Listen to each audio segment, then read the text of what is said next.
Hi, everyone. Welcome back to yet another podcast style episode by Yay! Ambitious. What's our episode number on? Four or so? I've lost count. Yeah. It's another episode. We'll probably write it down in the description box, but this time we picked another topic that we find interesting and that, Jeff has a lot of experience with, and that is microwaves, as you might have guessed, given the dish behind us right here. Um, Microwaves is also something that Jeff has become interested in and has developed, you know, his own gear, rigs, and methods of operation through a lot of trial and error. And we figured that it would be a good opportunity to share that all with you. So to begin the questions, like always, we'll go over the basics. And so if Jeff, you could tell us a little bit about what microwaves are in ham radio. Yeah. So microwaves are just, shorter wavelengths. I'm not sure what the official definition is. In ham radio, they usually start around, the 1296 band or maybe the 2.4 gigahertz band and higher. Within that, if you count 1296, that would be the most popular, but 10 gigahertz is definitely a microwave band, and a lot of people on 10 gigahertz. So, um, yeah. So how did you get started on microwaves? Um, well, it started getting into the VHF contests, and then started thinking, oh, well, if you get more points for more bands and higher bands, maybe I should see if I can get on higher bands. And one thing led to another, and sooner or later, I bought a transverter for 10 gigahertz and got this dish and got it all set up. And so now I have a 10 gigahertz station. So it developed from your love slash maybe obsession with VHF contesting and wanting to get more or as many points as possible. Mm-hmm. Yeah. Not a lot of people on microwaves in the VHF contest, but what are you gonna do? Yeah, maybe this will encourage more people to get out there. Mm-hmm. So, in terms of microwave gear and how to, get on the air, can you give us a little bit about of a background or description on what kind of gear is needed? Yeah, so you'll need some sort of VHF rig that can do all modes. So an 817 or a IC705, something like that. That'll be your IF rig. And then you'll get a transverter for whatever band you're interested in. And so you'll transmit on, say, 2 meters into the transverter, and the output will come 10 gigahertz or whatever. Um, for microwaves, the stuff you can do at HF doesn't work as well, or there's more limitations. So you can't just run coax wherever, so you got to find a way to basically mount stuff close to the feed horn, which is this thing at the front here. And so on this, I mount the transverter right on the bottom of this arm here, and then I just have a couple inches of coax that go into the connector here. So that's the main part of the electronics, and then microwaves, you can get a whole lot of gain in your antennas. This dish is about 18 inches, and if you put that into a calculator online, that tells you get about 30 dB of gain in the main beam.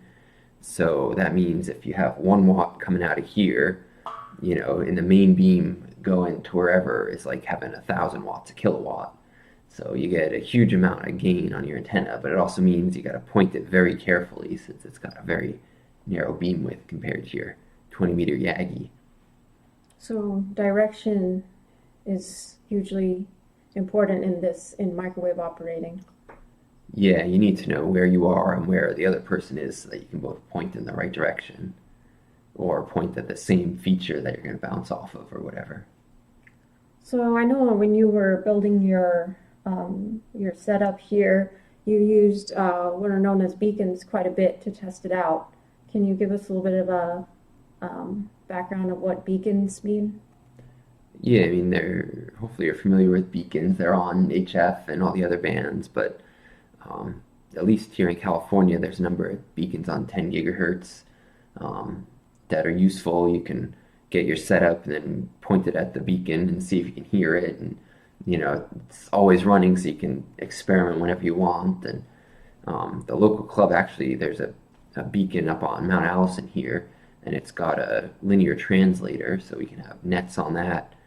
There's like a monthly net, and it also has a feature where if you transmit, it constantly measures the power. So if you transmit, you can wait a minute, and it'll tell you the highest power it saw in the last 30 seconds or 60 seconds, whatever it's set to. So that's handy if you want to check your transmitter on 10 gigahertz.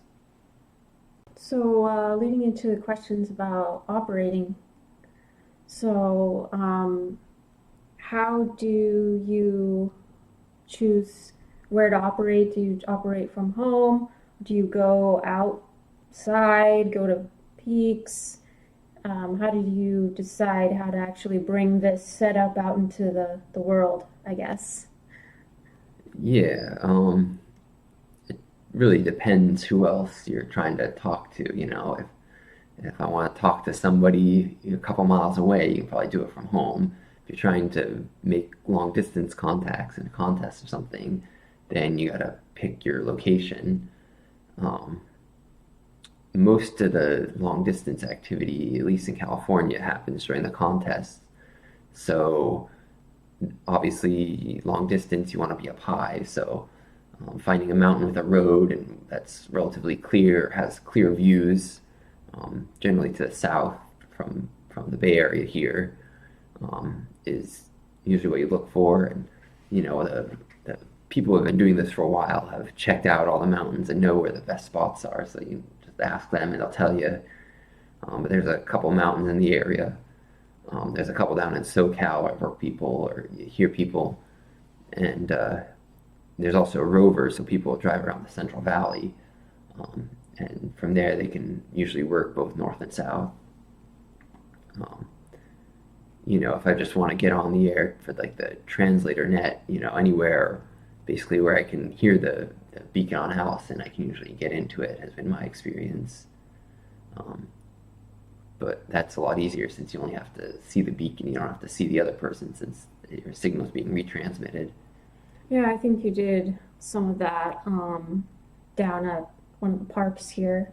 Yeah, I drove up to Don Edwards in Alviso because there's a good shot there since at the time I couldn't really hear the beacon well from my apartment.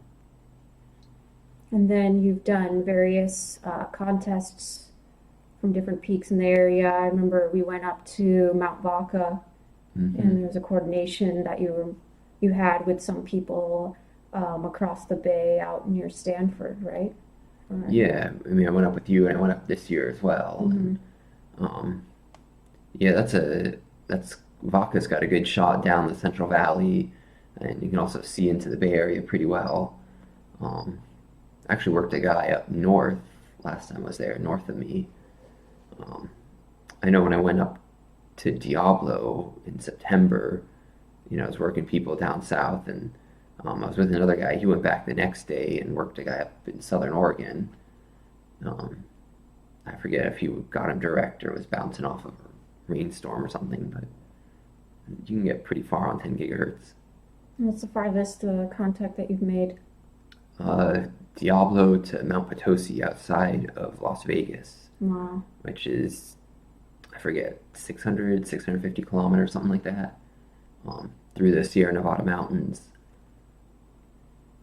Quite impressive. I was very surprised when I made that contact. Yeah. Wow. It's crazy how microwaves can sometimes work. And I guess all of ham radios, sometimes there's an opening, like you said, or some, other Also, phenomenon. you get 30 dB of gain coming out of this Yeah, if you're antenna. pointed in the right direction, right? That's the The key. transverter I have is 3 watts, so 3 watts here and 3 kilowatts pointed wherever the antenna is pointing. So that helps a lot. makes it exciting to see every time you go out what will happen next, what kind of Yeah, contacts you'll you know, make. the turns out that rain droplets are a good size to reflect signals around 10 gigahertz. So Mm, um, if there's rainstorms, you can bounce your signal off of that. Even if there's just thunder clouds can get pretty high, you can bounce signals off of those. And interesting. there's um, sites, whatever you can use to help plan that. That will, you put your position and it knows about thunderstorms. You put where you want to talk to, and it'll tell you if it's likely or if you can both see that thunderhead. Very cool. Yeah, there's a lot of crazy stuff you can do. Yeah. I mean, Um, that's just on 10 gigahertz, 24 gigahertz, there's a fair number of people, and, 47 and 82 or whatever it is. I even have a board for 122 gigahertz I got to put together sometime. Um, the, the world record distance was actually set here in the Bay Area a couple years ago from Vaca to Uminham on the on 122 on gigahertz. 2022. That one's Wow. crazy because you have to, the moisture in the air will absorb the signal, so they have to look at the weather. They need to be cold and dry at both summits, and the path dips down through, so you got to look sort of in the middle, Hmm. lower to the ground, and hopefully it's still cold and dry there. So you gotta, I've learned more about meteorology stuff getting into microwaves than I ever did going hiking and stuff. Yeah, I mean, there's that goal to beat, I guess, the longest distance if you want Hmm. to beat that record. Yeah, they did it. They had radios, like dual band radios. So they got lined up on, 40 or 80 gigahertz or something, and then, flipped the switch and, the thing moved a Hmm. little to line up the next antenna, and they didn't have to touch anything. They could just make the contact. So, Timing is everything. yes. So, in terms of resources, Jeff does have a series on our YouTube that go over the actual building process of this. So, if you want to check it out, we can link it And some below. operations too. And operation, there's various videos also of the times that you've operated and Hmm. the contacts and all that stuff. So yeah, we'll link that below if you're interested in checking that out. Uh, Yeah. Very exciting stuff. Um, and other than that, do you have any other resources for someone wanting to get into microwaves? Yeah, I mean, you can find um, sites that describe how people set up and stuff. I would highly recommend finding the local VHF or microwave club in your area and get in touch with them. Um, a lot of people, I don't know, some people will have loaner rigs that, you can borrow and try it out, or, um, people have spare parts that they can give to you or they'll sell to you or whatever. And definitely helped me get on. And, operating microwaves is so different from HF or even regular VHF. It's very useful to have someone who knows what they're doing, have their setup, and then you're set up next to them, and they make a contact, and you can try and they can say, oh, try doing this, try doing that, and get you going. Since it does, it took a couple outings before I figured out how to do it, and even still, go, you're in the same spot with somebody, you learn something new because they've been doing it for so long. So um, local clubs are a great resource. The local microwave clubs.